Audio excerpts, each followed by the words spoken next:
Hello dear aspirants, welcome back to my YouTube channel. Dear aspirants, आज हम देखेंगे एक छोटी सी पोएम जिसका नाम है माय मदर एट 66, जिसको लिखा है कमला दास ने। और ये पोएम काफ़ी इंटरेस्टिंग भी है, काफ़ी मेलंकलिक भी है, थॉट प्रोवोकिंग है।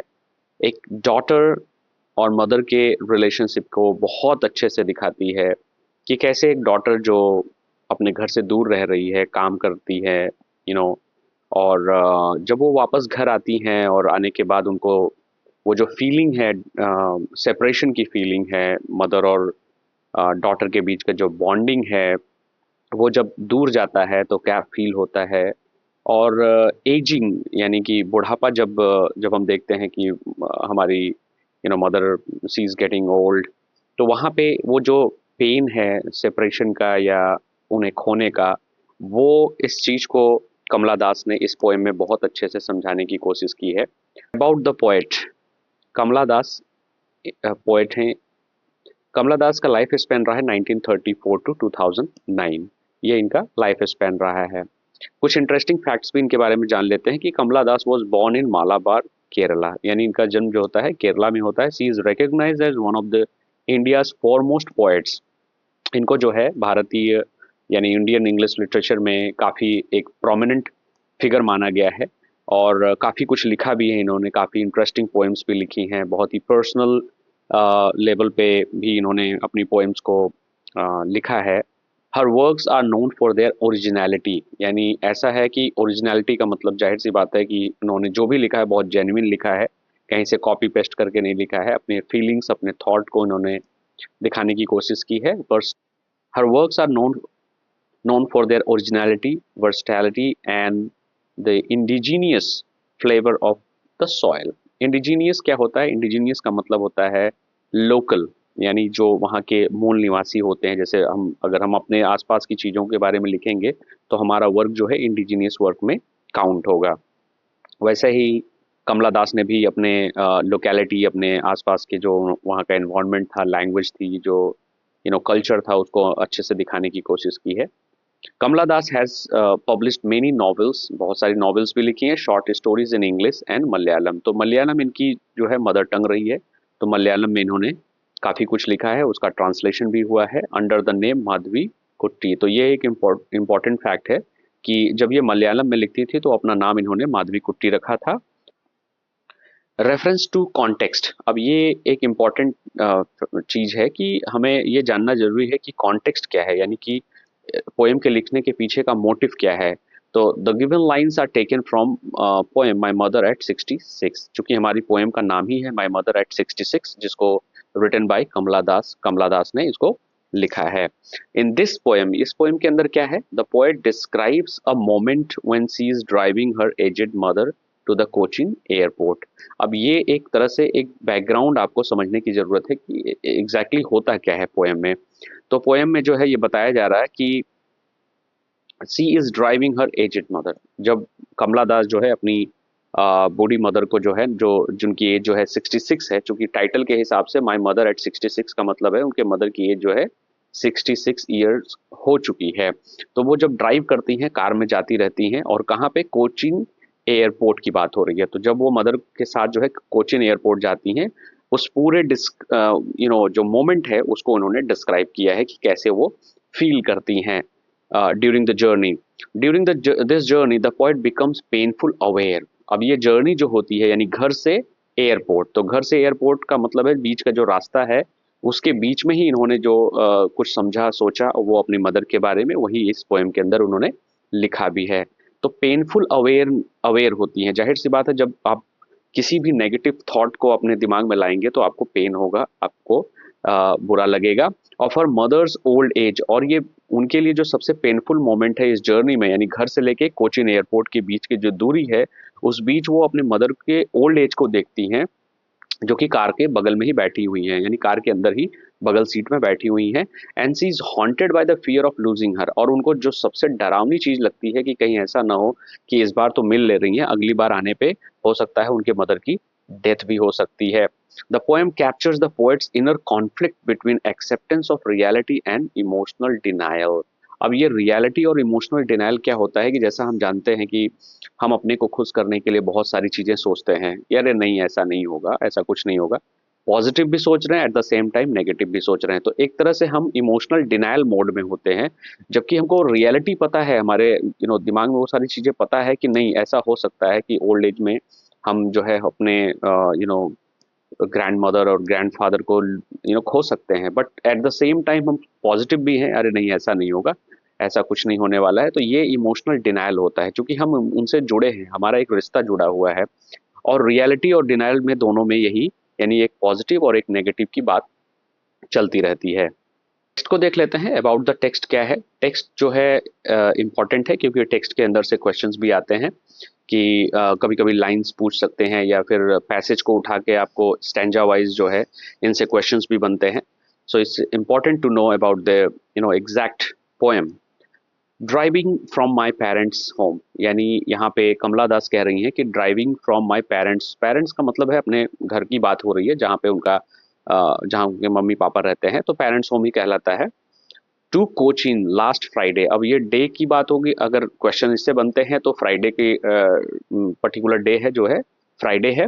तो ये कह रही हैं कि वो ड्राइविंग करते हुए जा रही हैं अपने पेरेंट्स के होम से कोचीन, यानी ये घर से कोचीन की दूरी। और लास्ट फ्राइडे का मतलब है जो पिछला फ्राइडे बीता है, मॉर्निंग यानी कि सुबह का टाइम रहता है।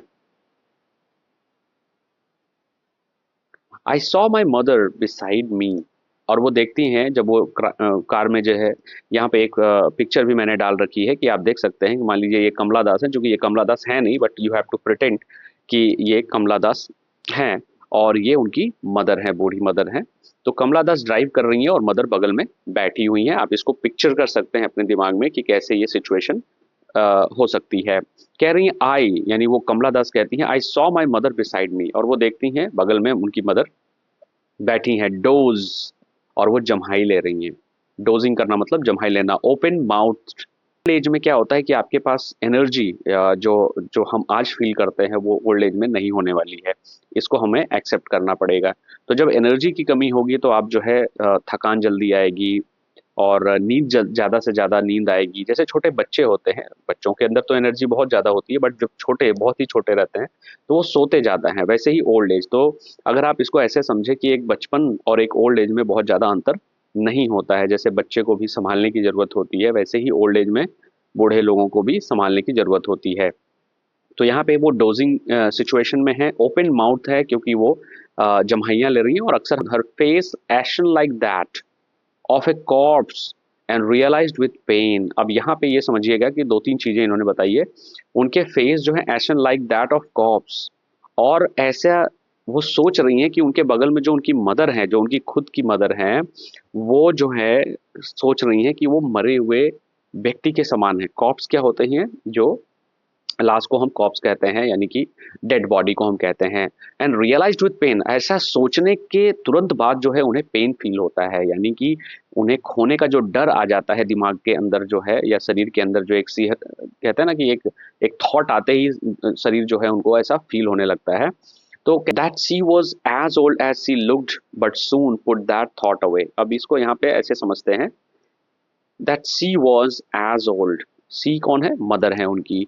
सी looked but soon put that thought away. अब यहाँ पे कमला दास जैसे ही वो एक थॉट उनके दिमाग में आता है कि उनकी मदर जो है सच में बूढ़ी हो चुकी हैं, सी वॉज एज ओल्ड, सच में वो बूढ़ी हो चुकी हैं, ऐसा कमला दास सोचती हैं। She looked but soon put that thought away, और जैसे ही वो ये दिमाग में लाती हैं ये थॉट, ये नेगेटिव थॉट्स, ये जो पेनफुल थॉट है, वैसे ही वो सोचती हैं कि काश जल्दी से मैं दूसरी चीजें सोचने लगूं जिससे मेरा थॉट जो है चेंज हो जाए। जैसा ही हमारे लाइफ में भी ऐसा होता है, अक्सर हम जो है कुछ नेगेटिव चीज़ें ज़्यादा सोचने लगते हैं, तो हम सोचते हैं कि थोड़ा बाहर घूम आएँ, कुछ ऐसी जगह चले जाएँ, या गाना सुन लें, या फ़िल्में देख लें, जिससे जो करंट सिचुएशन है, जो नेगेटिव थॉट प्रोसेस चल रहा है हमारे साथ, वो कहीं न कहीं डाइवर्ट हो जाए। तो डाइवर्जन के लिए हम क्या करते हैं, कुछ अलग चीज़ें करने लगते हैं। अब यहाँ पे ये एग्ज़ैक्टली वो डाइवर्जन की बात हो रही है कि इतनी गंदी सोच जो आई इनके दिमाग में, यानी गंदी तो नहीं कहेंगे, बट एक रियलिटी ही थी, बट ये एक पेनफुल रियलिटी है अपने को खोने का। तो ये कह रही है कि हमें लगता है कि अपने थॉट को जो है अवे करना चाहिए, यानी कहीं ना कहीं दूर करना चाहिए इस नेगेटिव थॉट से। And looked out at young, अब यहाँ पे कुछ बाहर खेल रहे बच्चे जो हैं, यानी कि जब ये कार चलाते हुए जाती हैं रास्ते से, तो अक्सर जो है अगल बगल यानी राइट और लेफ्ट साइड जो है घर रहते हैं, उनके घर के बच्चे बाहर खेलते रहते हैं। और साइड बाय साइड हमें पेड़ भी दिखते हैं, हम जब जाते हैं सड़क किनारे हाईवे पे तो हमें आसपास जो है पेड़ भी दिखते हैं। तो ऐसी सिचुएशन में क्या होता है कि अपने को डाइवर्ट करने के लिए हम बाहर देख सकते हैं, खिड़की से बाहर देख सकते हैं कि कुछ चीजें नई दिखती हैं, कुछ जानवर दिखते हैं, कुछ पेड़ दिखते हैं, कुछ खेलते हुए बच्चे दिखते हैं। अब यहाँ पे अगर कंपेयर एंड कॉन्ट्रास्ट करिएगा उन चीजों से, तो आपको समझ में आएगा, जैसा कि इस इमेज में आप देख सकते हैं कि कुछ बच्चे यहाँ पे खेल रहे हैं और ये ड्राइव करते हुए जा रही हैं।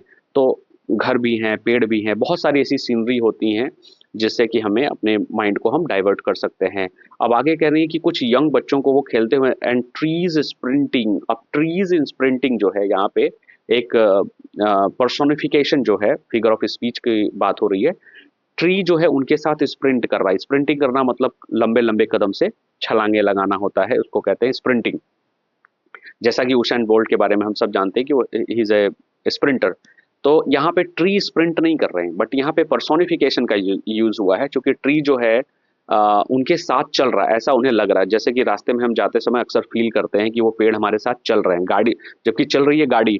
तो यहाँ पे ट्री स्प्रिंटिंग का मतलब ये है, the Mary children spilling out of their homes, वो घरों से बाहर निकल रहे हैं।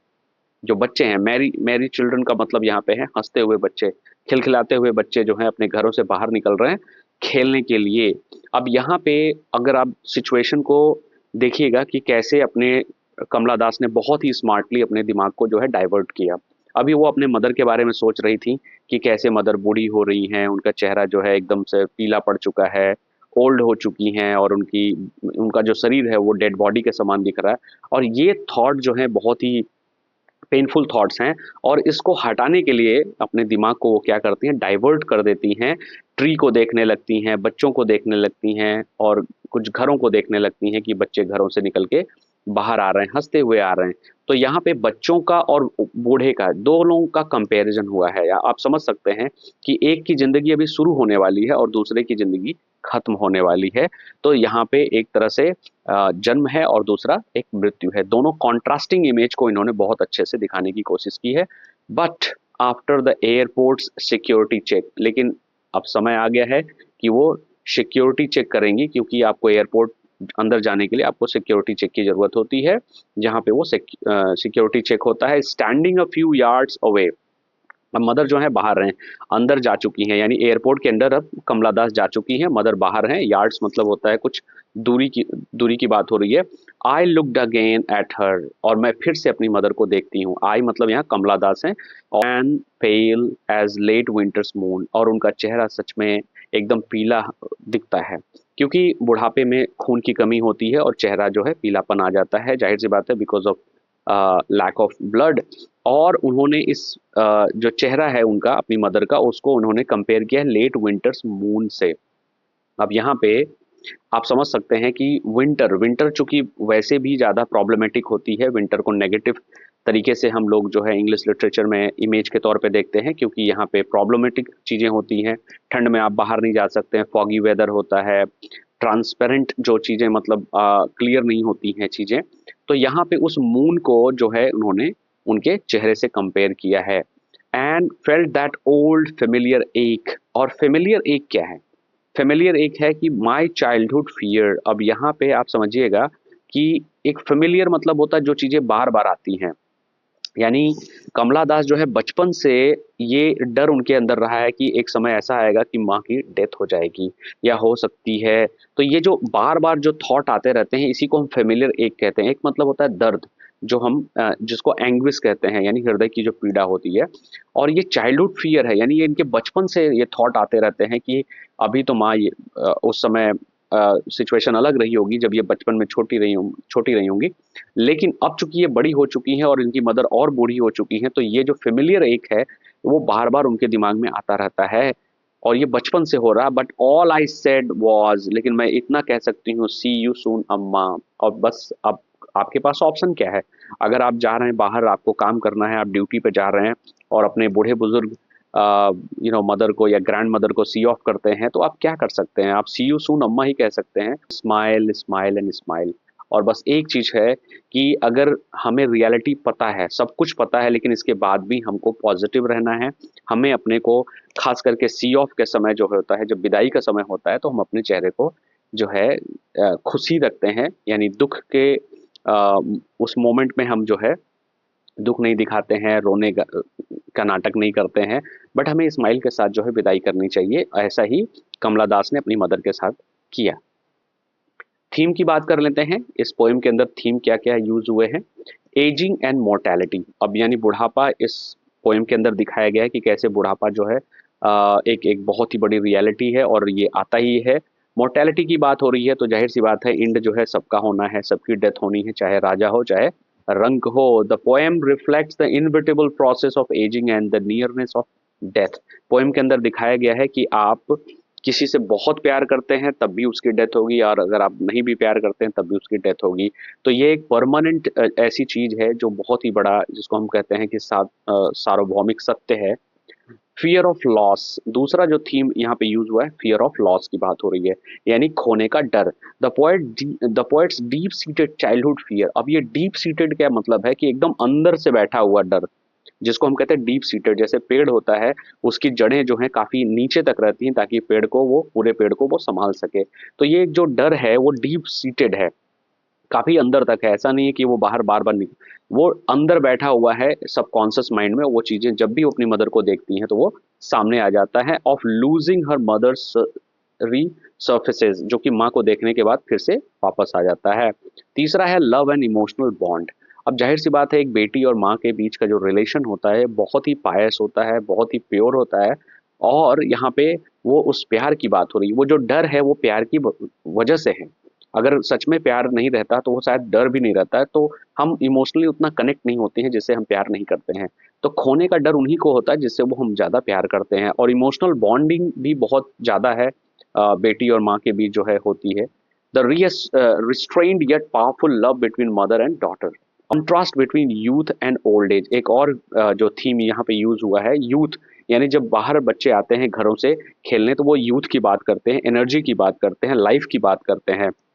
And at the same time जो कॉन्ट्रास्टिंग इमेज है, आप देखेंगे कि मदर की बात जब भी आती है तो लाइफलेस की बात होती है, डेड बॉडी की बात होती है, पेल फेस की बात होती है। तो यहाँ पे दोनों कॉन्ट्रास्टिंग है। एक बच्चे से क्या क्या यूज हुए हैं? पोएटिक डिवाइसेस देखिए एक ऐसी चीज है जो कि पोएम को बहुत ही ज्यादा इंटरेस्टिंग बनाती है और थॉट प्रोवोकिंग बनाती है। कि इसके अंदर जो कंपेयर एंड कॉन्ट्रास्ट की बात हो रही है, तो वो पोएटिक डिवाइसेस एक तरह से टूल होता है जो कि खास करके हमें पोएम्स में देखने को मिलता है। तो यहाँ पे क्या यूज हुआ है? सिमिली का यूज हुआ है। अब यहाँ पे एक जो फ्रेज आया है, ashen like that of corpse highlights old age and lifeless things. अब यहाँ पे सिमिली, सिमिली का मतलब होता है जो है एक उपमा की तरह, जहाँ पे हम एज वर्ड का यूज करते हैं, जिसे like that of a corpse, यहाँ पे हम इसको कंपेयर कर रहे हैं ashen like that of a corpse की तरह, यानी उनके मदर का फेस जो है कैसे दिख रहा है? एक डेड बॉडी के समान। Pale as a late winter's moon. अब यहाँ पे उनके मदर का जो फेस है वो विंटर मून की तरह कंपेयर किया गया है, सजेस्टिंग फेडिंग लाइफ, जो कि दिखाता है कि उनका जीवन अब खत्म होने वाला है। इमेजरी क्या क्या यूज हुई है? Vivid visual images of mother, यानी मदर की इमेज यहाँ पे यूज की गई है। चिल्ड्रन, बच्चों के इमेज यूज की गई है। ट्रीज, यानी कि मदर, चिल्ड्रन एंड ट्रीज, ये तीन बड़े इमेज का यहाँ पे कमला दास ने यूज किया है। कॉन्ट्रास्ट कहाँ कहाँ दिखता है आपको? यानी विरोधाभास। कॉन्ट्रास्ट का मतलब होता है विरोधाभास, दो अलग अलग चीजों के बीच की तुलना जो होती है वो कॉन्ट्रास्ट कहलाती है। तो यहाँ पे क्या कह रहे हैं? यूथ, यानी चिल्ड्रन और ट्रीज जो है वहां पे यूथ की तरह यूज हुए हैं। कि ओल्ड एज में मदर की बात हो रही है, तो यहाँ पे यूथ वर्सेस ओल्ड एज की बात हो रही है। रिपीटिशन क्या क्या यूज हुआ है? Simile, sorry, smile smile and smile. यहाँ पे तीन बार स्माइल वर्ड का यूज लास्ट में पोएम के एंड में हुआ है। सोस फोर्स्ड ऑप्टिमिज्म, यानी कि अगर स्माइल से आप विदाई दे रहे हैं तो इसका मतलब आप बहुत ज्यादा ऑप्टिमिस्टिक हैं। पर्सोनिफिकेशन क्या आता है? पर्सोनिफिकेशन जैसा मना है ट्रीज स्प्रिंटिंग, यानी कि ट्रीज स्प्रिंट नहीं कर रहा है। स्प्रिंट कौन कर रहा? स्प्रिंट तो जो है कार कर रही है, कार चल रही है। तो यहाँ पे कार को जो है ऐसा दिखाया गया है, सॉरी, पेड़ को ऐसा दिखाया गया कि पेड़ कर रहे हैं, बट एक्चुअल में कार। कंक्लूजन देख लेते हैं क्या है इसमें। कंक्लूजन के तौर पे देखेंगे कि through this poem Kamala Das sensitively portrays the universal experience of watching a parents grow old and the silent pain it brings। और ये आना है, और एक बेटी अपनी मदर को जो है बचपन से ही देख रही है कि कैसे उसकी मदर जो है बूढ़ी हो रही हैं। एक जो प्रोसेस है उसको भी वो देख रही हैं, और वो डर को भी अपने अंदर रखी हैं। डर सबको लगता है, ज़ाहिर सी बात है, खोने का जो डर है मदर को, वो सबके अंदर होता है, और ये आता रहता है, ये टाइम टू टाइम जो है ये हमारे दिमाग में आता रहता है और हमें दुख देता है। हम बहुत बुरा फील करते हैं, लेकिन ये बहुत बड़ा सत्य भी है, और इस चीज़ को इन्होंने दिखाया कि साइलेंटली लोग कैसे इस चीज़ को जो है एब्जॉर्ब कर लेते हैं अपने अंदर। द पोएम रिफ्लेक्ट थीम्स, अब ये पोएम क्या दिखाती है? Themes: ageing, mortality, love and emotional restraint, making it deeply touching and relatable. Relatable का मतलब होता है इस पोएम को हम अपने से जोड़ सकते हैं। यानी ये पोएम कोई ऐसा नहीं है कि आउट ऑफ द वर्ल्ड बात कर रही है, ऐसा नहीं है कि दुनिया में ऐसा कुछ किसी के साथ नहीं होता है। एक मदर और बेटी का जो रिलेशन है वो बहुत अच्छे से यहाँ पे दिखाया गया है, चाहे बेटी हो या बेटा भी है। तो चूंकि पोएम जो है बेटी और माँ के बीच का जो रिलेशन है, जो बॉन्डिंग है, जो पेन है, जो दुख और दर्द की बात हो रही है, वो अच्छे से इन्होंने दिखाया है। तो ऑब्वियस सी बात है, हम इसको रिलेट कर सकते हैं, हमने अपने अपने लाइफ से भी रिलेट कर सकते हैं। जब अपनी मदर को हम देखते हैं तो वो कैसे धीरे धीरे एजिंग की तरफ जाती हैं, और ये देख के हमें बहुत बुरा लगता है हम सबको। तो आई होप कि पोएम आपको समझ में आई होगी, और चीज़ों को आप अच्छे से देखिए और समझिए। And please do like, share and subscribe.